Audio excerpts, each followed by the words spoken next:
इस वीडियो के थ्रू हम लोग इस वीडियो के थ्रू हम लोग सीखेंगे कि यहाँ पे हम लोगों का क्रेडिट नोट कैसे बनेगा। ट्रांजैक्शन में जाएंगे और यहाँ पे क्रेडिट नोट बनेंगे। सब लोग याद रखिए, क्रेडिट नोट जब बनाना है जब किसी सेल्स का हमको डिस्काउंट देना है या तो परचेज के ऊपर ब्याज लेना है, तभी हम क्रेडिट नोट बनाएंगे।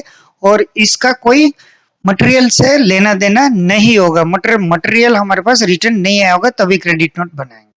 इसके लिए आप ट्रांजैक्शन में जाइए, credit note just debit note से उल्टा यहाँ पे एंटर मारिए। अब यहाँ पे आपको बुक दिखाई देगी, क्रेडिट नोट कम सेल्स रिटर्न, ये बुक ही आपको सिलेक्ट करना है। नंबर ऑटोमेटिक आएगा, नंबर में आपको छेड़छाड़ नहीं करनी है। अब मैं हालांकि सेल्स रिलेटेड क्रेडिट नोट दे रहा हूँ, इसलिए मैं यहाँ पे सेल्स पकड़ के रखूंगा। एंटर मारूंगा, यहाँ पे सामने वाली पार्टी का जो भी रेफरेंस नंबर होगा वो मैं लिखूंगा, रीजन लिखूंगा, नहीं समझ में आता मैं अदर्स लिखूंगा। अगर मुझे इस क्रेडिट नोट को जीएसटी में नहीं दिखानी है तो मैं यहाँ पे यस रखूंगा, नहीं तो नॉर्मली नो रखूंगा। एंटर मारूंगा, जिस पार्टी का मुझे काम करना है उस पार्टी को मैं यहाँ से सिलेक्ट करूंगा। अब मैक्सिमम बंदे यहाँ गलती करते कि यहाँ हम क्या पकड़े डेबिट अकाउंट में।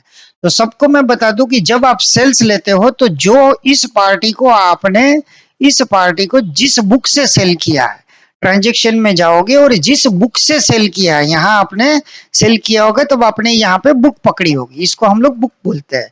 उसी बुक में आपको रिटर्न लेना है। तो यहाँ पे मैं सिंपली सारी कर देता हूँ और इसी बुक को मैं सिलेक्ट कर लेता हूँ डेबिट पार्टी में।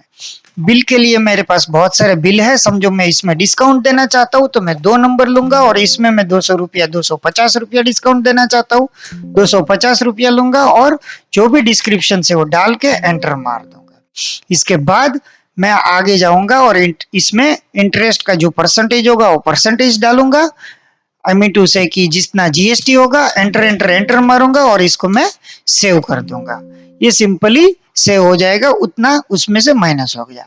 अब समझो हम परचेज का किसी को इंटरेस्ट देते हैं, उस केस में भी बनाएंगे क्रेडिट नोट। तो उस केस में कैसे होगा, सेल्स रिटर्न जैसे मैंने सिखाया, बाकी का सब प्रोसीजर सेम, लेकिन क्या करेंगे हम सेल्स की जगह पे परचेज लिखेंगे।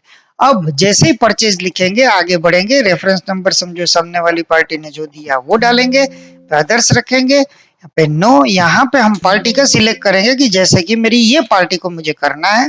अब डेबिट अकाउंट क्या डाला जाए, तो जब आपका परचेज है तो अब ये फॉर्म से रिलेटेड है, तो इस परचेज में आपने जिस बुक के अगेंस्ट में परचेज किया है, जिस भी बुक के सामने में से, वही बुक आप यहाँ पे सिलेक्ट करोगे। तो यहाँ पे मैंने यान का लिया है इसलिए मैं यान सिलेक्ट करता हूँ और यहाँ पे जो भी मेरे बिल नंबर होंगे, हालांकि मैंने अभी बिल नहीं डाले हैं इसलिए बिल नहीं है, उस बिल के ऊपर मैं जितना भी ब्याज देना चाहता हूँ वो ब्याज का अमाउंट डालूंगा, यहाँ पे रिमार्क्स लिख दूंगा और एंटर मार दूंगा।